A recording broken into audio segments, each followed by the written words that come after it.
Olá, estamos de volta com nossos estudos bíblicos e dessa série de estudos que estamos ministrando sobre a provisão de Deus, hoje vamos estar abordando um tema muito importante que é sobre a sabedoria divina para a tomada de decisões. É muito importante que nós, em nossas decisões diárias, nós consultemos a Deus, que em nossas decisões diárias nós não sejamos tão independentes de Deus. Temos um exemplo na Bíblia que é o exemplo do rei Davi e seus filhos.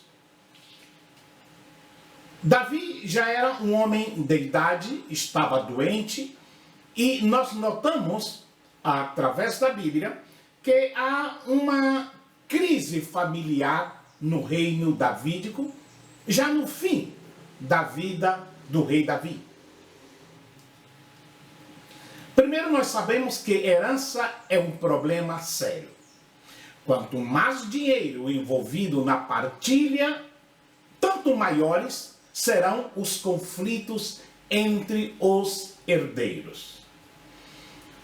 Alguém disse que herança é um bem que os mortos deixam para que os vivos se matem. A herança é uma expectativa de direito, que só se consuma com a morte do dono dos bens, mas, em regra, muito antes da morte do dono dos bens, começam os conflitos, as disputas pelas posses dos bens. Foi o que aconteceu em Israel. No contexto histórico, o rei Davi estava velho, doente e vivendo o último ano do seu reinado.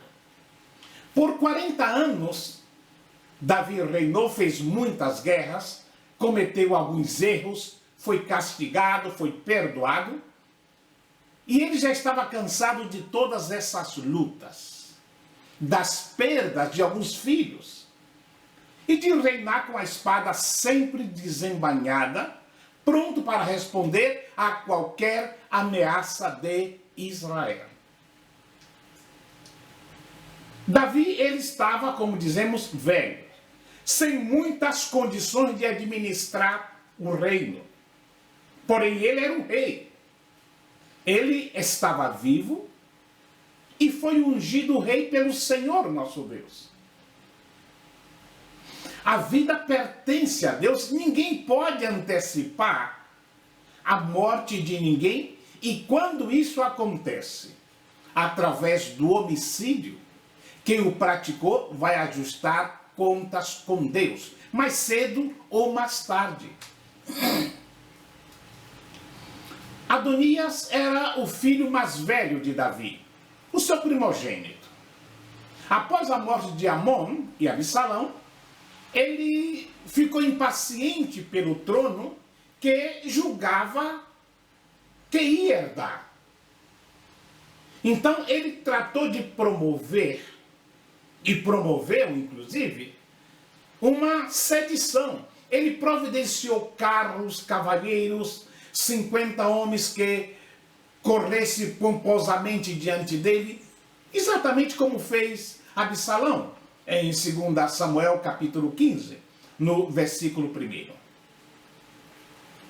Mas, como mais tarde, diz o Senhor Jesus, todo que se exalta será humilhado, e o que se humilha será exaltado, conforme o texto de Lucas, capítulo 14, versículo 11. Neste caso, a sua humilhação não tardaria em vir. O que Adonias tinha era uma expectativa de direito que só seria concretizado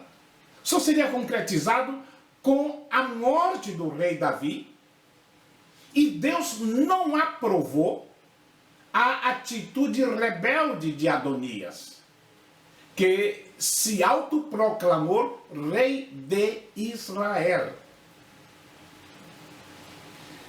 De repente, Adonias disse: eu reinarei. E conseguiu alguns carros, alguns cavalheiros, 50 homens para formar um séquito.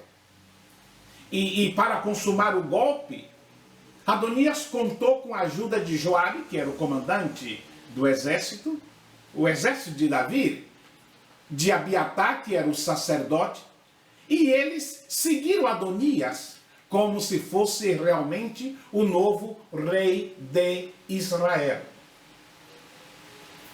Porém, diante de Deus, nada passa desapercebido. Aí nós contamos com a vigilância do profeta Natã e a sabedoria de Batseba.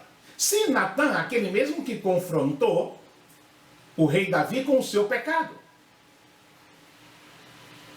Assim que havia um golpe de Estado em curso, e diante do golpe de Estado consumado já pelo príncipe herdeiro Adonias, o profeta Natã foi falar com Batseba, que era mãe de Salomão e era esposa de Davi.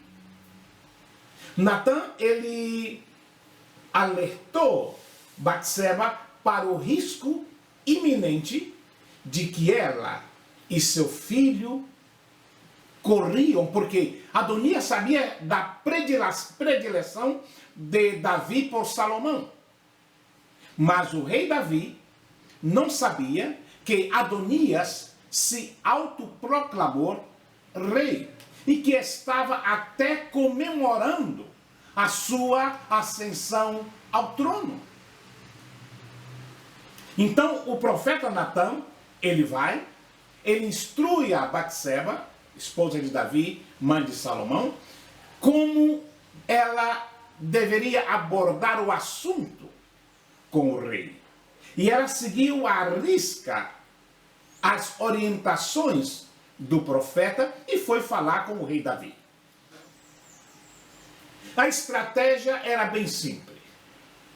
Batseba deveria entrar nos aposentos de Davi e cobra dele a promessa feita a ela, de que Salomão reinaria depois dele, e na mesma hora entraria o profeta Natã, confirmando as palavras de Batseba e a promessa de Davi. Então o plano estava já arquitetado pelo profeta. Batseba, ele entra no quarto de Davi, que já estava bem idoso, fez tudo como o profeta mandou, e disse a Davi que todo Israel esperava uma posição dele sobre quem seria o seu sucessor no trono da nação. Conforme haviam combinado, Natã entra na câmara do rei, enquanto Batseba contava a Davi que Adonias já estava reinando em seu lugar. E o profeta confirmou as palavras de Batseba. Então, nesse momento, o bom velho rei Davi ficou indignado. Então, ele jurou que seu sucessor já estava escolhido e seria Salomão. Então, o que é que Davi faz?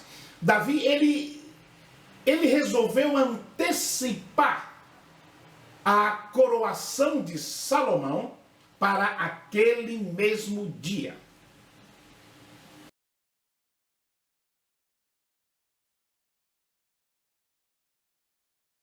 Então foram chamados à presença do rei o sacerdote Sadoc, o profeta Natã e Benaia, e Davi deu a seguinte ordem: tomai convosco os servos de vosso senhor, e fazei subir a meu filho Salomão na mula que é minha, e levai-o a Guiom.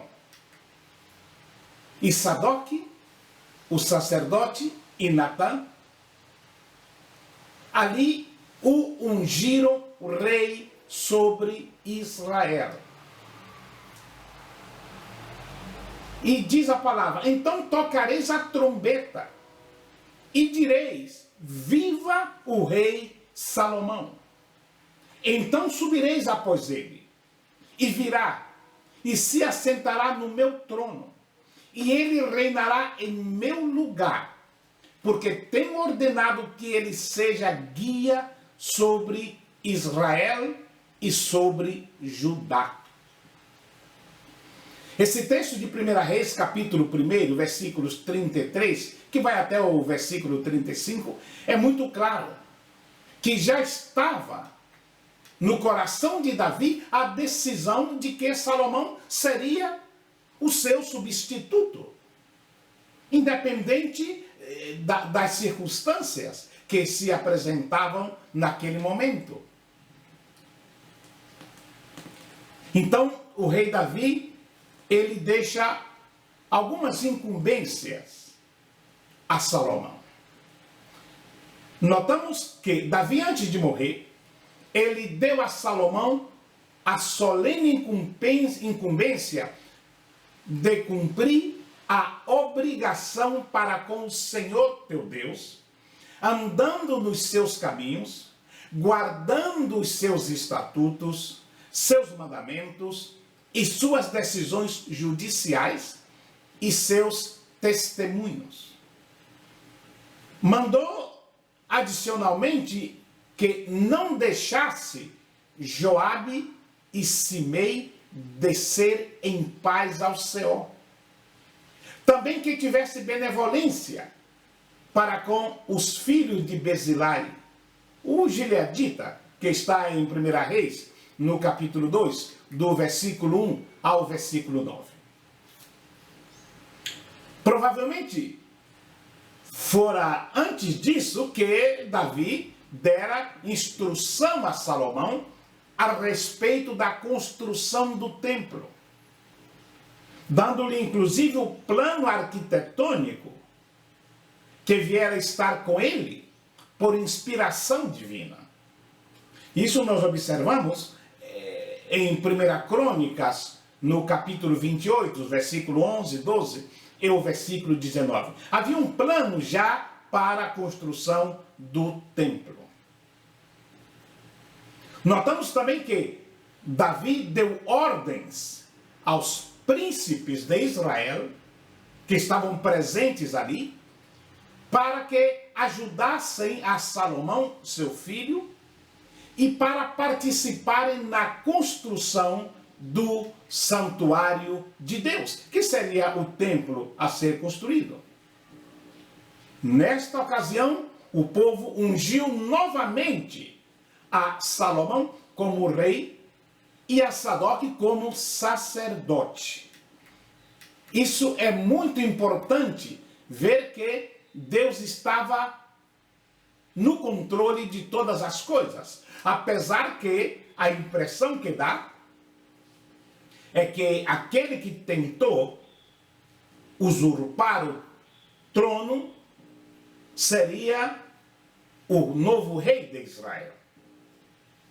E nós notamos, queridos, através da palavra, que a bênção de Deus sobre Salomão manifestou-se logo cedo no seu reinado. Quando ele passou a sentar-se no trono de Deus, como rei, em lugar de Davi, seu pai, e para ser bem sucedido, ele toma algumas decisões importantíssimas. Primeiro, ele pede sabedoria a Deus para reinar. A Bíblia diz que durante uma determinada noite, enquanto dormia, o Senhor nosso Deus se manifestou a Salomão em sonho e lhe disse: peça o que lhe posso dar. O que é que você quer, Salomão? Isso em 1 Reis, no capítulo 3, no versículo 5. O motivo de reflexão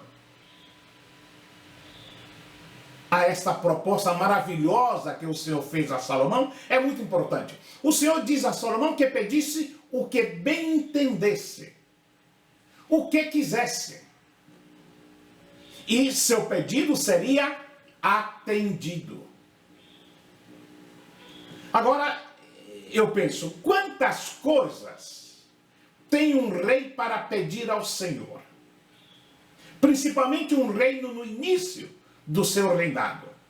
Jovem, com a cabeça cheia de projetos, vaidades, ambições, ideias revolucionárias, planos de vitórias sobre os seus inimigos, riqueza, vida longa, muitas coisas certamente passava pela cabeça de Salomão. Salomão poderia pedir ao Senhor que todos os seus inimigos fossem dizimados, que os inimigos do trono no meio de sua própria gente, que eram muitos, ou os inimigos da nação israelita, que constantemente atacavam o território de Israel, fossem dizimados. Ele poderia pedir uma vida longa, como o Senhor dera ao seu pai Davi, para reinar por muitos anos sobre Israel. Eu digo que se o Senhor nosso Deus dissesse a nós, a cada um de nós, a você em particular, a mesma coisa que disse a Salomão: peça o que quiser e eu vou te dar.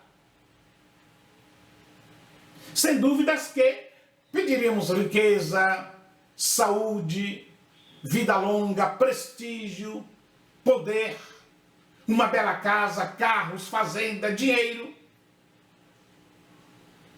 Pediríamos tudo para uma boa vida aqui na terra. Nós notamos pela palavra que Salomão era um rei que, apesar de ser jovem, era sábio. Ele não recusou a oferta do Senhor. Ele aproveitou da melhor maneira possível e respondeu. Olha só a resposta de Salomão. Tu demonstraste uma grande benevolência para com teu servo Davi, meu pai, porque ele caminhou diante de ti na fidelidade, justiça e retidão de coração para contigo. Tu lhe guardaste esta grande benevolência e lhe deste um filho que está sentado hoje em seu trono. Agora, pois, Senhor meu Deus, constituíste rei a teu servo em lugar de meu pai Davi. Mas eu não passo de um jovem que não sabe comandar. Teu servo se encontra em meio de teu povo que escolheste, povo tão numeroso que não se pode contar nem calcular. Dá, pois, a teu servo um coração que escuta para governar teu povo e para discernir entre o bem e o mal. Pois quem poderia governar o teu povo, que é tão numeroso? Olha a sabedoria de Salomão. Aqui em 1 Reis, no capítulo 3, do versículo 6 ao versículo 9, vemos plasmado aqui algo muito sábio que flui do rei Salomão antes de receber aquela dupla porção de sabedoria que Deus lhe daria. É uma resposta impressionante. Que humildade! Eu não passo de um jovem que não sabe comandar, diz o versículo 7 do capítulo 3. Será que nós seríamos tão humildes assim? Sendo rei empossado, com toda a adrenalina ali? Eu tenho minhas dúvidas sobre isso. Que será que diríamos ao Senhor? Salomão, ele se julgou jovem demais e incapaz de governar o povo de Deus. E por isso ele pediu um coração que escuta. Isso no versículo 9 do capítulo 3 de 1 Reis. Um coração que escuta e põe em prática os ensinamentos do Senhor.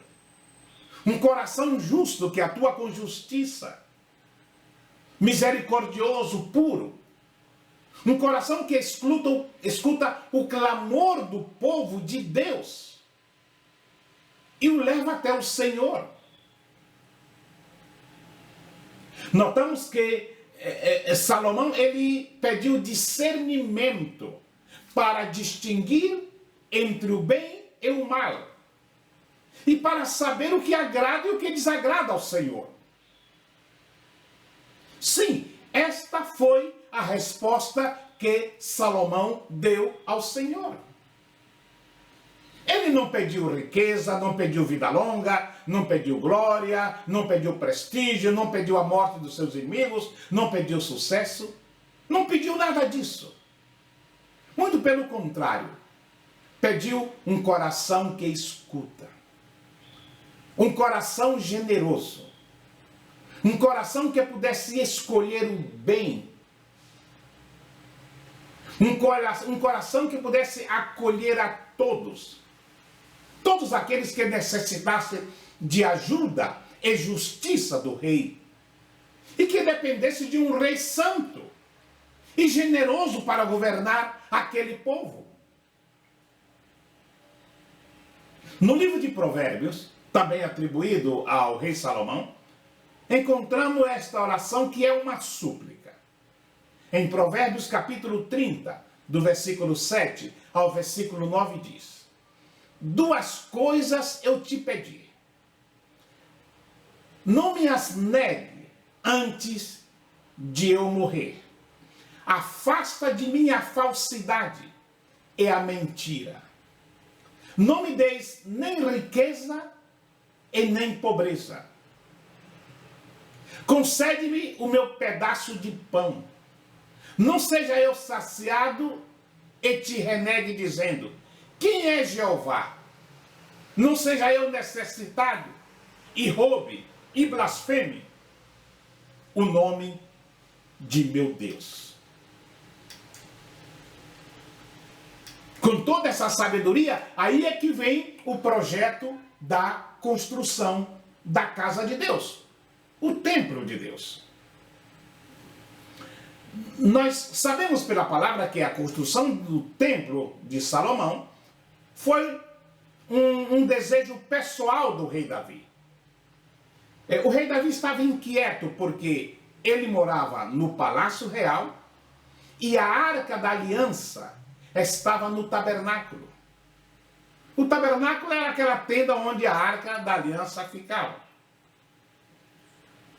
Mas sabemos que Deus não permitiu que ele, o rei Davi, construísse o templo. Isso porque Davi era um homem de guerra, que derramou muito sangue em várias guerras com os inimigos de Israel. Então, coube a Salomão, filho de Davi, a construção do templo. Por isso que ele é conhecido como Templo de Salomão, o primeiro templo.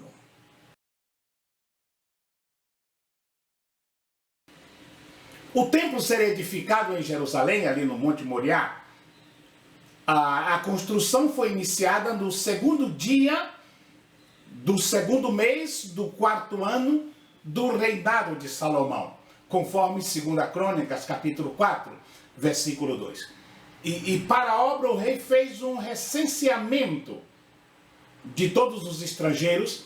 Diz a Bíblia que ele contou com mais ou menos 153 mil pessoas. Destes, ele designou 70 mil para levar as cargas, 80 mil para cortar pedras nas montanhas e 3.600 para dirigir cedro do Líbano e outros serviços.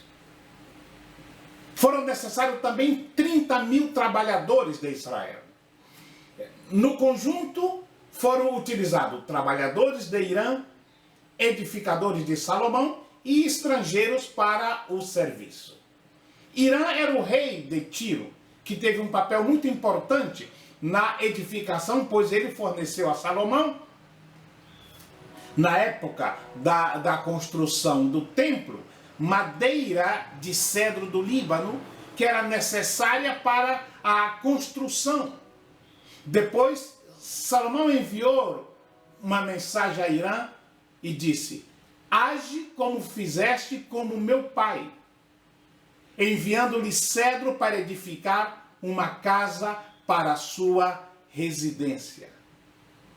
Eis que resolvi edificar uma casa para o nome de Jeová, meu Deus, para reconhecer sua santidade, queimar diante dele o incenso perfumado e oferecer continuamente os pães da proposição, oferecer holocausto de manhã. A casa que eu vou construir será grande, porque nosso Deus é maior do que todos os deuses. Que tremenda essa palavra de 2 Crônicas, capítulo 2, do versículo 2 ao versículo 4. Então, aqui nós vemos que o rei utilizou para a edificação do templo pedras grandes, lavradas. Todos os edificadores eram profissionais, que tinham pedras escolhidas, talhadas sobre medidas, serradas por dentro e por fora, como diz 1 Reis no capítulo 7, no versículo 9. Então, a construção do templo era uma obra magnífica. O templo foi edificado totalmente com pedras e como nos conta a Bíblia, que enquanto se construía o templo, não se ouvia nem som de martelo, machado ou instrumento de ferro. Diz que as paredes internas e o teto eram forrados de ouro. O ouro era de melhor qualidade possível. Todas as paredes e as portas e os batentes estavam revestidos em ouro. Aí vem a finalidade do templo, que era guardar a arca do Senhor. O templo serviria para guardar os tesouros mais valiosos do reino de Israel. O mais valioso tesouro era a Arca da Aliança. Essa Arca da Aliança era feita de madeira de acácia, era recoberta de ouro puro. Na arca continha, num período anterior ao de Salomão, as 2 tábuas dos 10 mandamentos, um vaso com maná que caiu durante a peregrinação no deserto, e a vara de Arão, que floresceu como símbolo do seu sacerdócio imutável para interceder a favor do povo. A arca, então, era um símbolo da presença e da glória de Deus, santificada, e deveria repousar no lugar santo do templo, como estava no lugar santo do tabernáculo. A arca era transportada só por sacerdotes ou por levitas. Ninguém poderia tocar na arca. Aí vem o momento esperado, que era a inauguração do templo e o transporte da arca.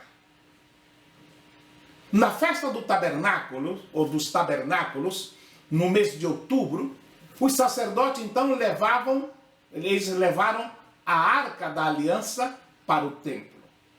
O rei Salomão e todo o povo se reuniu diante da arca, ofereceu sacrifícios de ovelhas e de bois. E eram tantos que não podiam ser contados, os sacrifícios. Então, depois disso, os sacerdotes colocaram a arca no templo, dentro do Santo dos Santos, ou do lugar santíssimo, onde estavam ali as asas dos querubins, que eram de ouro também.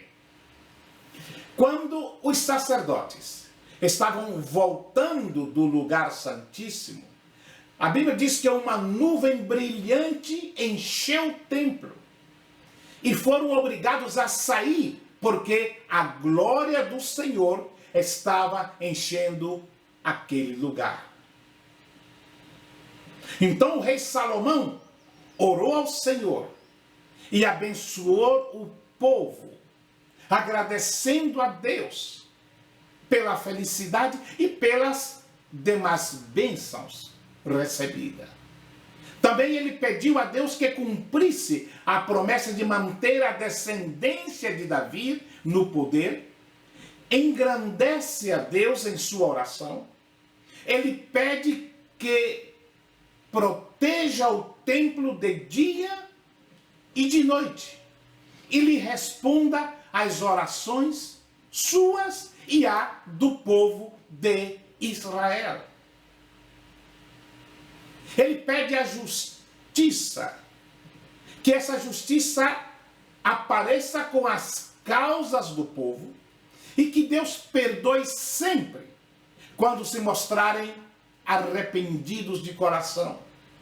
Ele pede também aqui nessa oração a resposta à oração dos estrangeiros. Esta oração de Salomão, ela é a mais longa registrada nas Sagradas Escrituras. Isso nós podemos observar em 1 Reis, no capítulo 8, que vai do versículo 22 até o versículo 53. Nós concluímos esse estudo dizendo, o escritor sagrado aqui, ele enaltece a sabedoria de Salomão. Notamos que Deus concedeu a Salomão sabedoria e inteligência extraordinária. Bem como ele deu a Salomão uma visão de espírito tão vasta, que era como as areias que eram da praia do mar.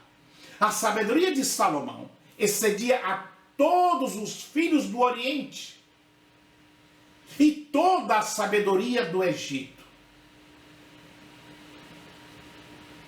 Salomão, ele proferiu provérbios, ele escreveu livros, ele dissertou sobre as árvores, sobre o cedro do Líbano,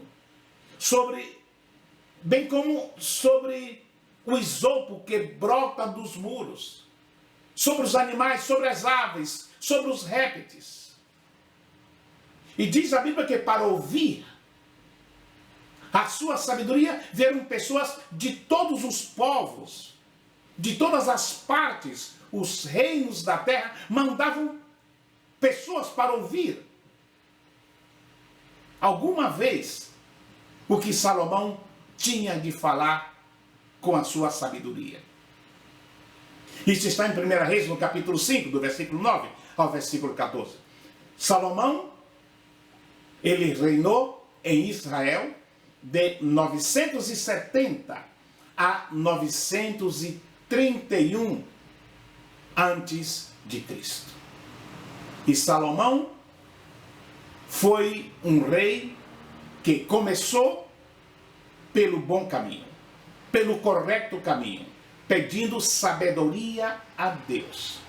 Que nós possamos, nesse particular, seguir os passos de Salomão e nos momentos de decisões, nos momentos difíceis, que nós possamos dizer: Senhor, eu não sei o que fazer, não sei como fazer, como fez também o rei Josafá em 2 Crônicas capítulo 20, não sei o que fazer, e Deus certamente sabe como fazer e te orientará como tu deves te conduzir. Que Deus nos abençoe.